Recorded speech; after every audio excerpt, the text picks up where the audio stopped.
Hey y'all, it's Kim. So this is a memorandum of conversation, the Department of State. This is from February 20th of 1961, approved by White House. Pretty much this is like concerning uh, Israel's nuclear program. So there's just a bunch of cables and stuff going back and forth. This actually has a day, February 16th of 1961. But anyway, so subject is Israel security and other problems. Participant is McGeorge Bundy, special assistant to the president of the National Security Affairs. Abraham Harman, ambassador, Embassy of Israel. Mordecai Gazit, minister, Embassy of Israel. And NE, I don't know what that is. William L. Hamilton. And then they sent a bunch of these American Embassy in Tel Aviv. So Israel's security problem. Ambassador Harman remarked that the current quiescent what state of affairs in the Middle East has prevailed for 4 years. Since 1958, the UAR's subversive efforts had been effectively checked in Jordan, Lebanon, and Iraq. The recent Baghdad meeting of the Arab League had revealed the rollback of UAR inspired nationalist trends among the Arabs, Nasser not having been able to dominate in the old manner. When Mr. Bundy said that perhaps the rollback had rolled, Nasser right down to the Congo, the ambassador said the suggestion was not particularly far fetched, that Nasser is a restless spirit, and when checked in one area, is obliged to seek an outlet elsewhere, and Africa is now a major target. Ambassador Harman said that despite the prevailing calm, there are very important elements for anxiety in the Middle East in general, and specifically for Israel. Of these, rearmament is the most sensitive. Egypt has been setting the pace since 1955 when it first began to acquire Soviet arms. Since the end of 1957, it has moved toward the acquisition of the Soviets' MiG-19, which by a large margin is a better plane than anything the Israelis have and capable of delivering air-to-air missiles. When Mr. Bundy asked what type of missile, Ambassador Harman said that he's not informed on this point, but it is a certainty the MiG-19 would carry a missile because of its tremendous speed and high flight ceiling. It will outmatch the Israelis' best jets, the French Super Misters, I guess. And accordingly, the Israelis are now dealing with the French for the Mirage, which, however, cannot be delivered for another 18 months. The ambassador said Israel has convincing evidence that the UAR already has the MiG-19s and that some may also have been delivered to Iraq. Furthermore, Soviet training crews have arrived in Egypt. Asked if Israel believes the UAR's fighter pilots are better qualified than formerly, the ambassador said that the UAR has gone to tremendous and successful efforts to raise the quality of its training and inter-services coordination. The Egyptians had learned the most important lesson to be gained from their experience in the Sinai and have addressed considerable effort to improving the caliber of their officer corps. Egypt's improved military posture has underscored a question broached with the State Department over a year ago of Israel's ability to meet a sudden air attack. The ambassador described Israel as a small country with no defense in depth, a narrow 10-mile waist, and greatest dimensions no more than 50 miles by 350 miles. The UAR has 26 airfields in the province, or in the two provinces, and by virtue of geographic advantage can shuttle back and forth over Israel, which is only three operational fields plus a fourth civilian airfield, which could be pressed into use in a crisis. All this means that Israel's jet fighter capacity could be knocked out immediately and the country's communication system destroyed, thus creating great difficulties for manpower mobilization, which depends on quick communications with the large reserve to augment a small standing army. Anticipating the vulnerability that is now rapidly developing, Israel a year ago asked the United States for anti aircraft missiles. Mr. Bundy asked the details of the Israel brief presented to the United States government in support of its request. Ambassador Harman replied that Israel wanted the Hawk, which he described as a purely defensive ground-to-air missile, which cannot be used offensively but is ideally adapted to the purpose of defending Israel's airfields.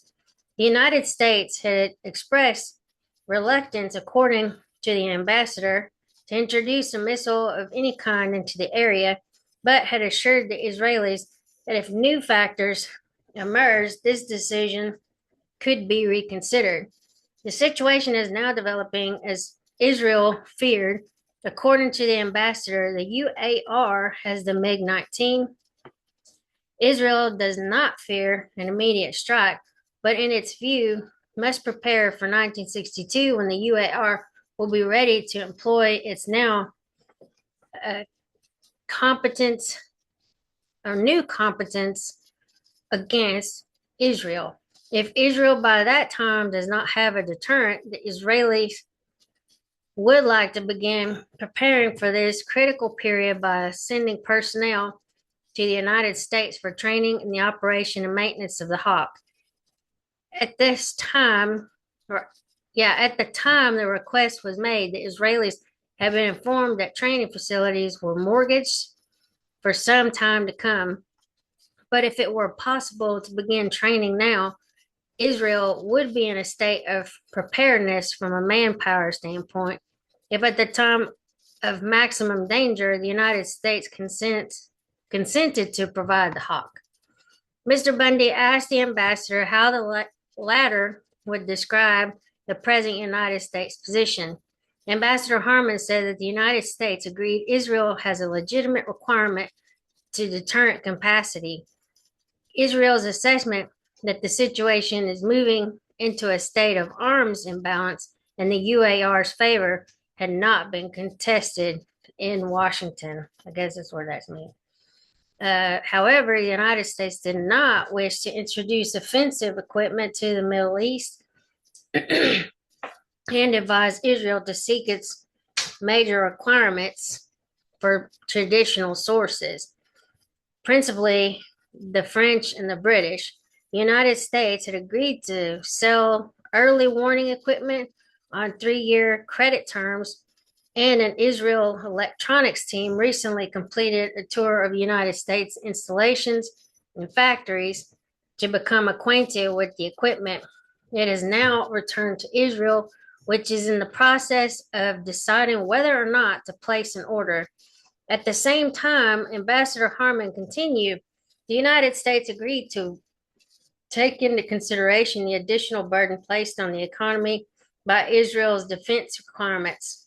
While unwilling to finance such procurement directly, the Israelis had been informed the United States would study the impact of arms expenditures in considering Israel's applications in the several categories of aid.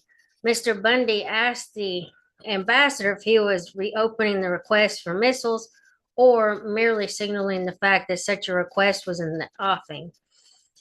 Ambassador Harman said he was not under instruction even to signal the possibility of such a request, but that Israel is now reviewing the circumstances in the light of the UAR's acquisition of the MiG-19. Ambassador Harman mentioned briefly the possibility of regional disarmament which might be easily achieved in the Near East by agreement among the big powers, inasmuch as all countries there are obliged to look to the major powers for deadly stuff. Because of the volatility of the area, the introduction of each new device in the offensive field carries with it great changes. Israel's atomic reactor. Mr. Bundy asked the ambassador if Israel's construction of an atomic reactor does not represent the introduction of just the sort of sensitive factor he was speaking about. Ambassador Harman said that Israel has no intention of manufacturing the bomb, and the reactor itself is 3 or 4 years away from operation.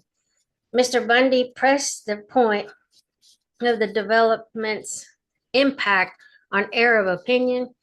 Ambassador Harman replied that the manner of its revelation to the world had created unnecessary tension. It had spilled out in an unfortunate manner. Asked for details, Ambassador Harman said it had been leaked out quite unnecessarily. In truth, had an adverse effect in the area. Nasser threatened to mobilize 4 million men, all of which had been very unpleasant for Israel. He said the sensational speculation was without foundation, and as he indicated to the Secretary of State, Israel has no intention for uses other than peaceful. A visit to the reactor, in which this government had expressed an interest, probably would be arranged by Ben Gurion if he were restored to power in the wake of the present cabinet crisis. Mr. Bundy's suggestion that he had no doubt Ben Gurion, who might be regarded as the Schumann Hank of the political world, will inevitably return to Israel's premiership, was received good naturedly by the Israelis. Mr. Bundy pressed Ambassador Harman on the question of the legitimacy of Arab concern with the atomic energy development. Ambassador Harman deprecated its importance, I guess. He said it is a small reactor, and if the UAR were to announce a similar development, even one much larger, to be dedicated to this same purpose intended for Israel's, his government would not be concerned.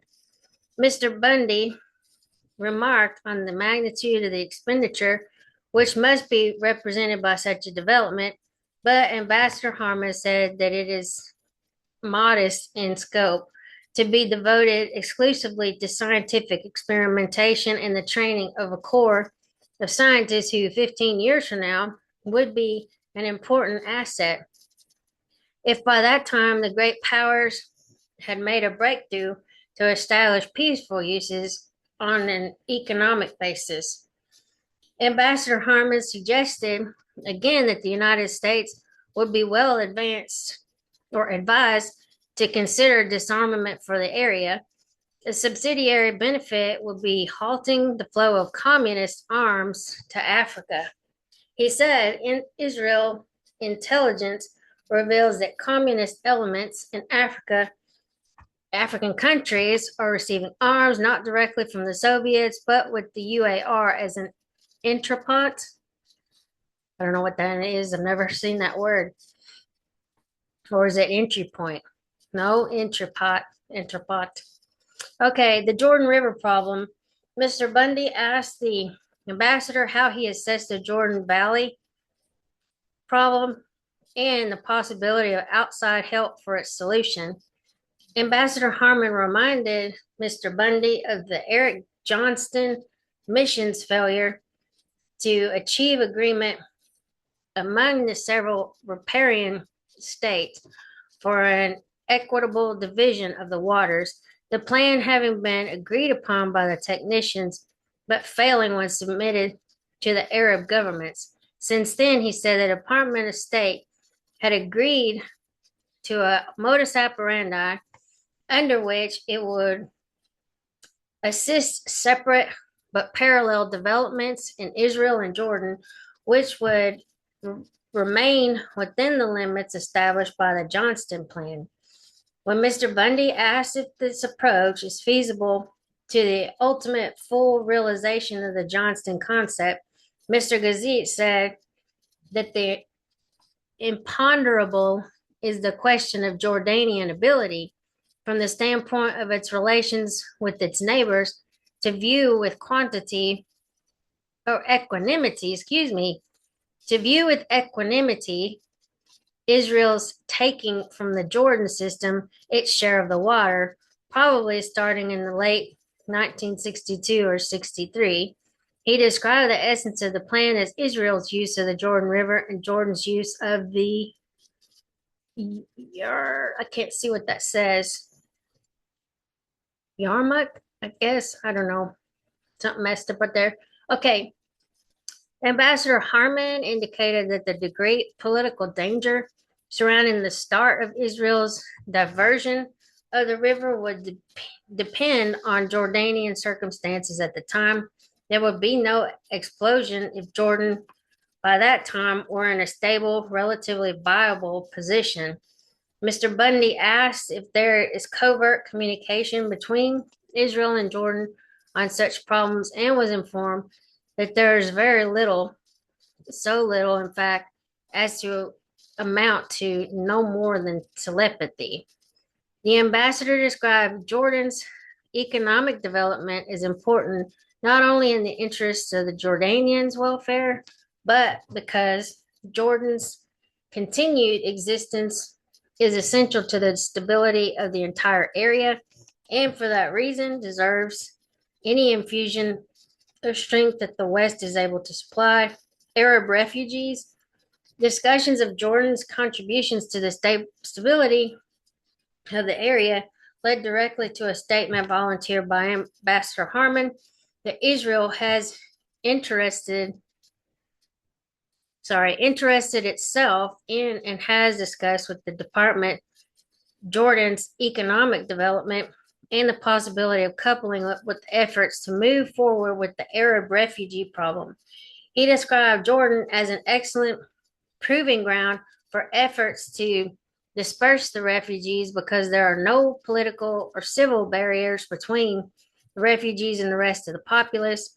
If a pool of 100,000 jobs could be crested in Jordan, it would draw off enough of the refugees to begin a dispersal from the camps and the disappearance of the problem.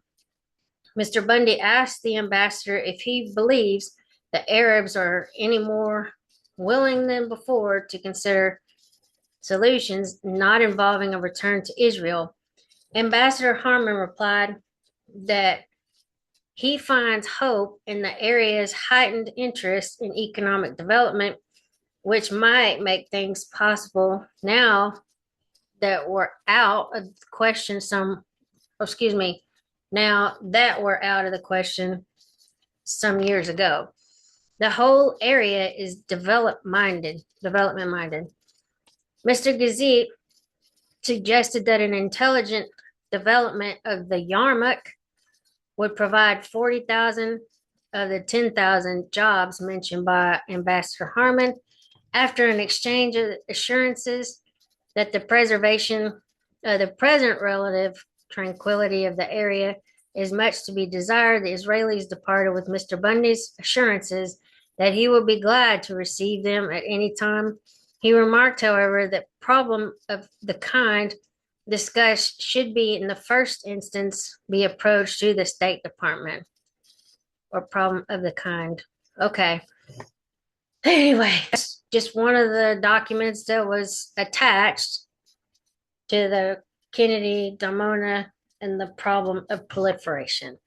So anyway, I will talk to y'all later. Y'all have a great afternoon. See y'all. Bye.